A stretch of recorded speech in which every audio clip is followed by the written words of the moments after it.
Halo Smart Drivers, selamat datang di Bakalap. Beberapa saat yang lalu kita mendengar adanya berita kecelakaan akibat telat oper gigi di tanjakan. Kok bisa? Dan bagaimana cara kita untuk mencegah kejadian ini terjadi pada diri kita sendiri? Mari kita bahas sama-sama bersama saya, Agung Yuniharto, Your Safety Buddy.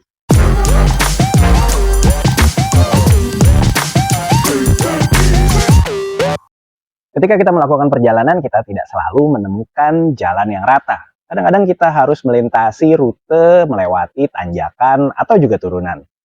Nah, ketika melewati tanjakan ini, ada beberapa teknik yang bisa kita lakukan untuk mencegah mobil kita nggak kuat nanjak. Ya, mungkin Smart Driver sering lihat ada berita di mana sebuah mobil nggak kuat nanjak, akhirnya mundur, bahkan bisa menyebabkan terjadinya kecelakaan. Yang pertama harus kita ketahui adalah ketika kita menanjak, kita membutuhkan yang disebut dengan momentum. Ya, itu makanya seringkali sebelum masuk tanjakan, banyak pengemudi yang ngegas dulu supaya mendapat kecepatan yang cukup sehingga di tanjakan dia bisa melewatinya dengan lebih mudah.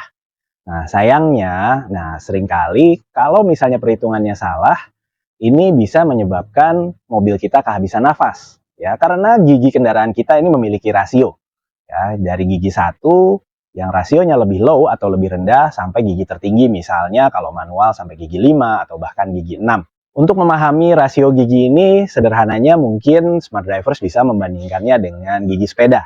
Tahu ya, yang di belakang itu ada gigi yang gearnya kecil sampai yang gearnya besar. Nah, gigi yang gearnya besar ini adalah gigi dengan rasio rendah atau gigi low.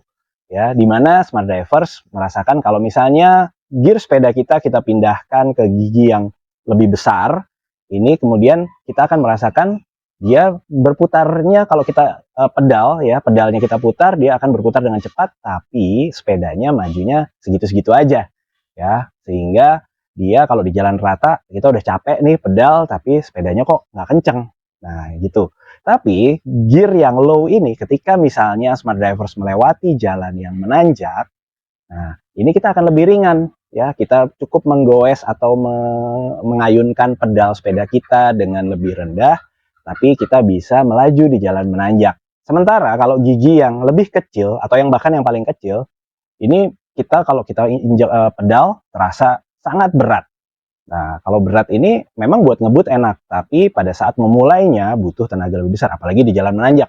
Bisa-bisa kita udah injak dengan tenaga maksimal, tapi kita nggak bisa nanjak juga. Nah, itu analoginya. Demikian juga mobil. Kalau kita gigi 1, itu ibaratkan di sepeda tadi gigi yang besar tadi. Ya, kalau gigi 5 atau gigi 6 atau gigi yang lebih tinggi lah, intinya itu adalah gigi yang lebih kecil. Untuk berjalan dengan kecepatan tinggi, memang gigi dengan rasio lebih tinggi lebih enak karena kita bisa mencapai top speed lebih tinggi ya dibanding dengan gigi dengan rasio rendah. Tapi begitu memasuki tanjakan, nah ini dia. Dia akan kehabisan tenaga. Mesin kita seperti juga kita kalau naik sepeda tadi pakai gigi yang kecil ya atau gigi yang paling berat ya, tentunya kita kehabisan tenaga. Demikian juga mesin kendaraan kita. Disitulah kita perlu memindahkan gigi kita ke gigi yang lebih rendah supaya kita masih punya tenaga untuk menjalankan sepeda kita. Demikian juga mobil. Begitu misalnya kita nanjak masih pakai katakanlah gigi 3 misalnya, tanjakannya agak curam. Waktu momentum dari bawah mungkin masih dapat, tapi di tengah-tengah tanjakan bisa jadi mesin kita kehabisan tenaga untuk mendorong mobil kita melewati tanjakan tadi. Nah, itu fungsinya dia memindahkan gigi ke gigi yang lebih rendah supaya ya istilahnya mungkin orang nggak kehabisan nafas. Nah, problemnya adalah seringkali terutama pada mobil manual ya, memindahkan gigi ini timingnya tidak pas. Nah, sedangkan pada tanjakan yang cukup curam, nah begitu timingnya tidak pas, misalnya dari 3 turun ke 2 nggak dapat. Nah, mau nggak mau dia harus turun ke lebih rendah lagi. Sementara gigi 1 itu kadang-kadang, terutama untuk mobil-mobil yang rasionya sangat rendah, gigi 1 bisa masuk kalau mobil dalam keadaan berhenti. Dan ada masalah lagi, ketika kita dalam posisi berhenti di tanjakan yang curam ya, kita bicara tanjakan yang curam. Nah, ini untuk memulainya atau untuk mendorong mobil kita membutuhkan tenaga yang lebih besar. Ketika mobil itu memiliki muatan yang berat, ya, ini ada resiko dia nggak bisa dorong, mesinnya mati, kemudian terjadilah kecelakaan. Lalu bagaimana caranya kita bisa melewati tanjakan dengan risiko yang lebih rendah. Jadi kalau kita bicara safety prosedur untuk melewati tanjakan dengan lebih aman adalah ketika kita mengemudi dan melihat ada tanjakan di depan kita, ya bisa dari rambu, bisa juga dari memang kelihatan jalannya ya. Nah, ini kita melakukan SEE atau Search, Evaluate, Execute. Begitu kita melihat tanjakan, kita evaluasi. Kira-kira gigi berapa mobil saya sanggup? Kalau sekarang saya sedang ada di posisi gigi 4. Oh, kalau tanjakan dengan sudut yang curam seperti ini, saya mungkin perlu turun ke gigi 3 misalnya. Nah, kita kurangi dulu kecepatan, kemudian pindahkan ke gigi 3. Ya, gigi 3 kita jaga momentum dari mesin dan gear dari kendaraan kita, kemudian kita melewati tanjakan tadi. Kita jaga RPM-nya, nggak usah tergoda untuk mencoba lebih ngebut, kita pindah ke 4 lagi, ya, walaupun kan kadang-kadang di tanjakan RPM-nya sudah kita gas, dia naik, tapi kan jalannya hanya segitu-segitu saja. Jadi di tanjakan kita jaga momentumnya dengan menjaga RPM, ya, kita jaga, kemudian dia bisa melewati dengan lebih aman. Mungkin kalau tanjakannya tidak terlalu curam, ya masih bisa kita lewati dengan gigi yang lebih tinggi, misalnya gigi 3. Tapi kalau kita menemukan tanjakan yang kelihatan curam, sementara mobil kita membawa muatan yang cukup berat, ya kita bisa perhitungkan apakah saya harus pakai gigi yang paling rendah, dalam hal ini gigi 1, atau misalnya smart drivers menggunakan mobil Matic harus pindah ke L atau ke 1, atau cukup 2. Itulah pentingnya kita mengenali kendaraan kita, ya tenaganya seberapa, ya kalau kita sudah mengenali kendaraan kita, oh dengan tanjakan sekian saya harus pakai gigi 1 nih.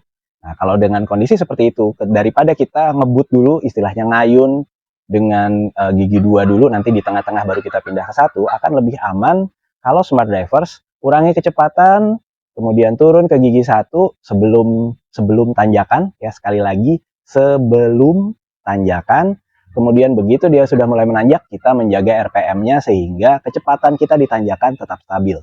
Ya, nggak usah tergoda untuk naikin gigi, karena kadang-kadang begitu kita naikin gigi, momentumnya hilang, pas kita turun lagi, tenaga yang harus dikeluarkan mesin menjadi lebih berat. Ya, jadi tetap jaga di gigi yang kita pilih, katakanlah gigi 1, ya, atau gigi 2, kemudian nanjak, jaga RPM-nya, kemudian setelah melewati tanjakan, baru kita bisa menambah kecepatan. Jadi ingat, turunkan gigi persneling kita, baik manual atau matic, sebelum memasuki tanjakan. Waktu jalannya masih relatif lebih rata. Di tanjakan, kita cukup menjaga RPM, ya. Kemudian baru kita bisa menambah kecepatan setelah melewati sudut tanjakan yang curam tadi. Safety prosedur ini bisa dilakukan kalau faktor-faktor lain tentunya mendukung. Ya, yang pertama tentunya kendaraan smart drivers adalah kendaraan yang aman, dalam artian dia sehat, berfungsi optimal, dan juga tidak overload. Kendaraan yang overload yang pasti dengan muatan yang melebihi spesifikasinya bisa menyebabkan risiko kita tidak kuat nanjak jadi makin besar, ya, terutama kalau kita bicara kendaraan-kendaraan besar yang sering overload. Tapi kendaraan kecil pun bisa juga. Katakanlah kita menggunakan mobil kecil, kapasitasnya penumpangnya kita isi full, bisa jadi dia nggak kuat nanjak karena penumpangnya melebihi dari beban standarnya. Ya. Yang kedua adalah dari sisi pengemudi.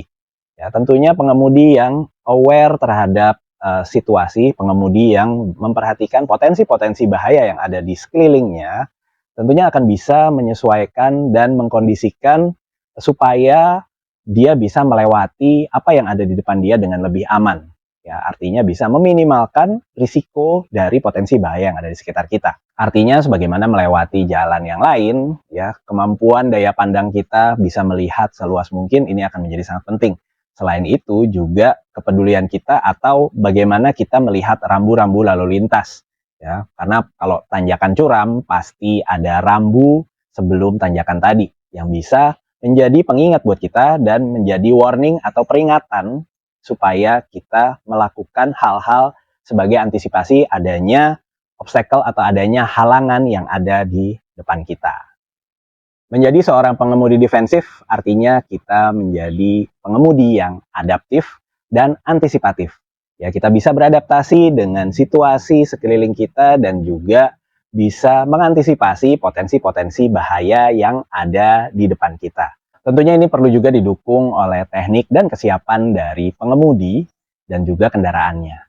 Bagaimana pola pikir kita dan bagaimana cara kita memandang safety, tentunya ini akan menentukan apakah sesuatu yang ada di depan kita bisa kita lewati dengan aman atau malah menjadi risiko yang bisa menimpa kita dan orang lain. Stay smart on the road.